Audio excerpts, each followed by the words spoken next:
Halo teman-teman, apa kabar nih? Semoga baik dan sehat terus ya. Ketemu lagi sama gue, Lemata. Hari ini kita mau gosipin tentang kisah hidup seorang aktor Hong Kong yang baru-baru ini trending gara-gara muncul dalam video klip New Jeans yang berjudul Cool With You. Sebelum mulai, aku minta maaf kalau ada kesalahan dalam penyebutan nama. Dan kalau kalian suka sama channel ini, jangan lupa di like, komen, dan subscribe ya. Tony Leung Chiu Wai lahir di Hong Kong pada 27 Juni 1962. Dia merupakan anak pertama dari 2 bersaudara. Dari kecil, Tony sudah terbiasa melihat pertengkaran kedua orang tuanya karena masalah keuangan. Namun hal tersebut tidak mempengaruhinya, dia tetaplah seorang anak kecil yang nakal. Di usia 8 tahun, ayahnya yang kecanduan judi memilih meninggalkan keluarga mereka. Kini tinggal sang ibu yang menjaga Tony dan adik perempuannya. Sejak kepergian sang ayah, Tony berubah menjadi pribadi yang pendiam dan tertutup. Tony menjadi pendiam karena berusaha menghindari komunikasi dengan teman sekelasnya.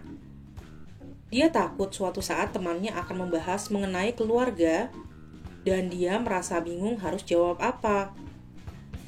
Lama-kelamaan, dia menjadi sosok yang tertutup dan merasa terisolasi. Di usia 15 tahun, Tony terpaksa berhenti sekolah karena kesulitan keuangan. Sejak saat itu, dia mulai bekerja di beberapa tempat. Tony pernah menjadi penjual bahan makanan di toko pamannya. Kemudian dia menjadi penjual peralatan rumah tangga di pusat perbelanjaan di Hong Kong. Di usia 16 tahun, Tony bertemu dengan Stephen Chow, yang saat itu baru merintis karirnya sebagai seorang aktor dan komedian. Sejak saat itu, keduanya pun menjadi teman baik. Stephen Chow membuat Tony mengambil keputusan untuk menjadi aktor. Dia pun mengambil langkah pertamanya dengan mengikuti kelas akting di stasiun TV nomor 1 di Hong Kong saat itu, yaitu TVB. Di tahun 1981, Tony mulai masuk ke dunia film. Dia bersama Andy Lau mendapatkan peran figuran sebagai biksu dalam film The Young Heroes of Shaolin. Keduanya muncul hanya sekelebat saja. Pada tahun 1982, Tony lulus dari kelas akting TVB. Karena penampilannya yang masih muda dan fresh, dia pun dipilih TVB untuk menjadi pembawa acara anak-anak yang berjudul 430 Space Shuttle. Selama beberapa tahun ke depan, Tony berhasil mendapatkan beberapa peran pembantu dalam sejumlah film. Salah satunya film drama Soldier of Fortune di tahun 1982. Di tahun awal karirnya, Tony menjadi populer karena film komedi. Di tahun 1984, Tony mendapatkan peran dalam film The Duke of Mondir. Film ini dikenal juga dengan judul Pangeran Menjangan. Dalam film ini, Tony berperan sebagai pemuda licik yang beruntung. Dia menyamar sebagai Kasim, lalu menikahi 7 wanita, dan berteman dengan Kaisar yang diperankan oleh Andy Lau. Di tahun 1984, Tony membintangi film populer yang berjudul Police Cadet 1984 bersama dengan artis Maggie Cheung, Margie Sang, dan Karina Lau yang saat itu baru memulai karirnya. Selanjutnya di tahun 1986, Tony mendapatkan peran utama dalam film New Heavenly Sword and Dragon Saber, atau dikenal juga dengan judul Pedang Langit dan Golok Pembunuh Naga, yang bercerita tentang kisah petualangan mencari senjata paling hebat di dunia, yaitu pedang langit dan golok pembunuh naga. Di film drama ini, untuk pertama kalinya Tony masuk ke dunia tarik suara. Dia diberi kesempatan untuk menyanyikan 3 lagu yang kemudian digunakan menjadi lagu pembuka dan penutup film. Tony kemudian menjadi semakin dikenal dan terus bermain dalam berbagai drama dan film. Dia pun dinobatkan sebagai salah satu dari 5 macan di TVB bersama dengan Andy Lau, Felix Wong, Michael Mew, dan Ken Tong. Maksudnya 5 macan TVB itu adalah 5 aktor muda yang paling populer di stasiun TVB. Tony mengatakan jika pengalaman buruk di masa kecilnya lah yang membuka jalan karirnya di dunia akting. Saat berakting dalam sebuah film, Tony yang pendiam dan tertutup bisa bebas mengekspresikan semua perasaan yang selama ini dia pendam. Di tahun 1989, setelah bekerja selama 8 tahun, Tony memutuskan untuk keluar dari TVB dan fokus dengan karir aktingnya. Dia kemudian bekerja sama dengan Wong Kar-wai dan terus bermain dalam berbagai film dan drama yang sukses.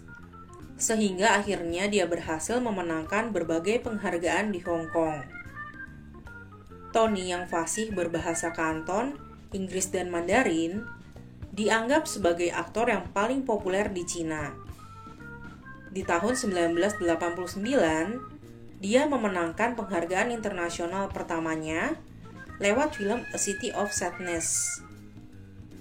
Beberapa film Tony yang paling dikenal antara lain Infernal Affairs, Hero, Radcliffe, dan Shang-Chi and the Legend of the Ten Rings. Lewat film Shang-Chi, Tony disebut sebagai artis Hong Kong pertama yang berhasil membintangi film buatan Marvel. Baru-baru ini nama Tony kembali trending setelah muncul dalam video klip New Jeans yang berjudul Cool With You. Selain prestasinya di dunia akting yang cemerlang, bisa dibilang kehidupan pribadi Tony juga jauh dari gosip miring. Di awal karirnya, Tony diketahui menjalin hubungan putus nyambung dengan sesama artis TVB Marji Sang dari tahun 1982 sampai 1988. Di tahun 1984, Tony bermain dalam film yang berjudul The Clones. Dalam film ini, Tony pertama kalinya bekerja sama dengan Karina Lau. Di tahun 1986, saat break pacaran dari Marji Sang, Tony mengisi kekosongannya bersama Kitty Lai. Lawan mainnya dalam film Pedang Langit dan Golok Pembunuh Naga, sebelum akhirnya kembali lagi pacaran dengan Marji Sang, hingga benar-benar putus pada tahun 1988. Di tahun 1989, Tony dan Karina mulai berpacaran setelah bekerja sama dalam film Run for Your Wife. Keduanya berpacaran selama 19 tahun ke depan. Di tahun 1990, selama proses syuting film Days of Being Wild, Karina sempat mengalami musibah penculikan selama beberapa jam. Hari itu, salah satu teman artisnya bernama Eric Sang menelpon Karina dan mengajaknya main mahjong. Karina setuju dan memilih berangkat sendiri menuju ke rumah Eric. Berjam-jam ditunggu, Karina nggak muncul-muncul di rumah Eric. Saat dicek, ternyata mobil Karina yang sebelumnya menabrak pagar telah terparkir di pinggir jalan dalam kondisi kosong. Eric segera mengabarkan hal itu ke teman-teman lainnya dan polisi. Saat itu Tony tidak bisa dihubungi karena sedang syuting.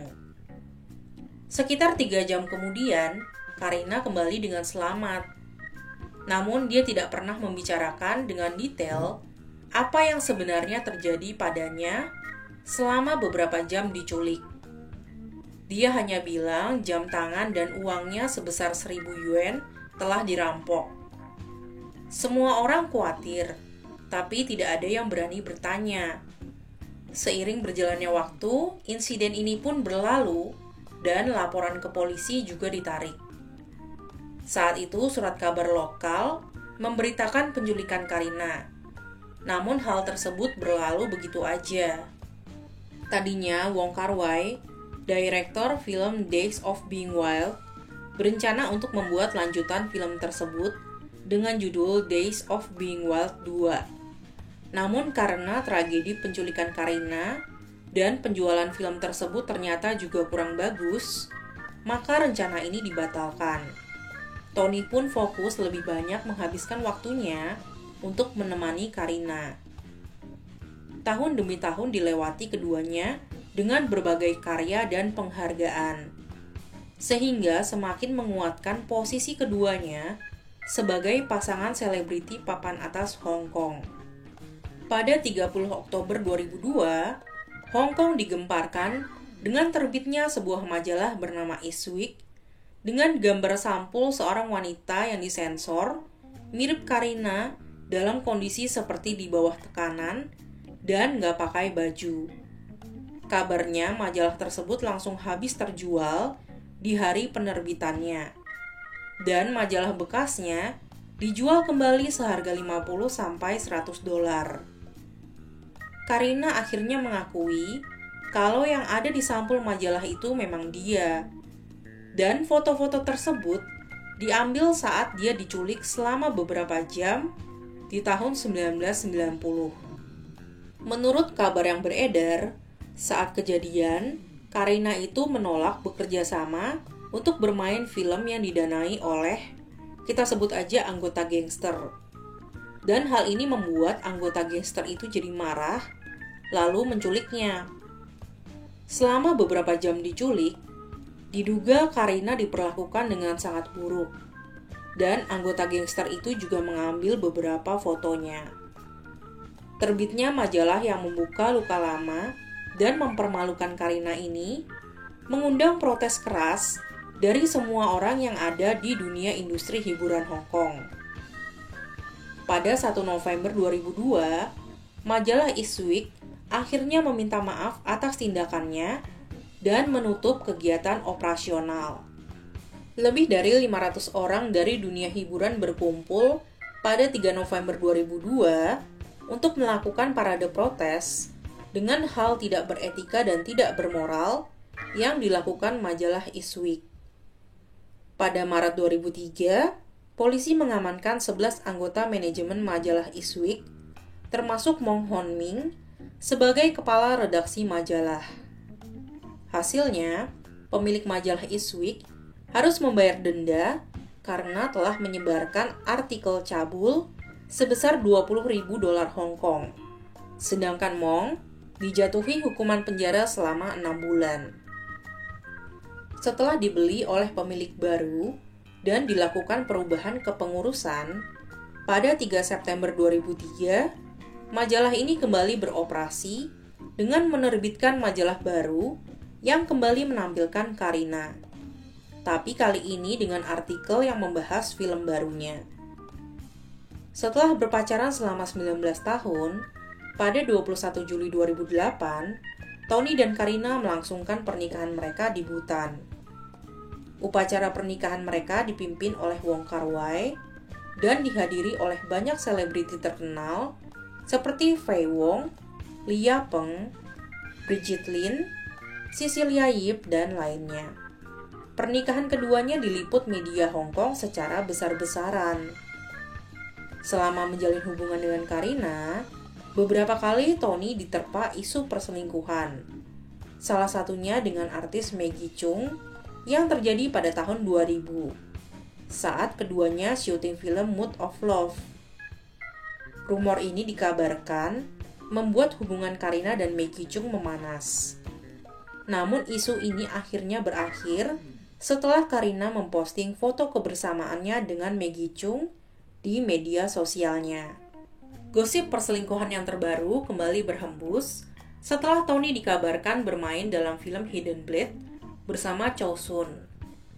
Pertemuan keduanya dalam film ini membuat media kembali mengungkit rumor perselingkuhan mereka 10 tahun yang lalu saat bersama-sama membintangi beberapa film. Namun hingga saat ini, kebenaran rumor tersebut belum terbukti. Pernikahan Karina dan Tony tetap bertahan. Menurut Karina, Tony sering memanjakannya dengan berbagai perhiasan mahal dan bermerek. Setelah berkarir selama lebih dari 40 tahun, saat ini Tony disebut-sebut sebagai salah satu artis dengan bayaran termahal di Hong Kong dan memiliki harta senilai 20 juta dolar. Selain bekerja sebagai aktor dan penyanyi, Tony sering menginvestasikan uangnya dengan membeli properti di daerah elit. Kemudian menjualnya lagi beberapa tahun kemudian dengan harga yang sudah meningkat jauh. Tony juga diketahui memiliki beberapa koleksi mobil mewah. Namun dia tetap setia menggunakan satu mobil Range Rover yang sudah digunakannya selama 15 tahun. Sekian cerita hari ini, terima kasih sudah nonton sampai akhir ya.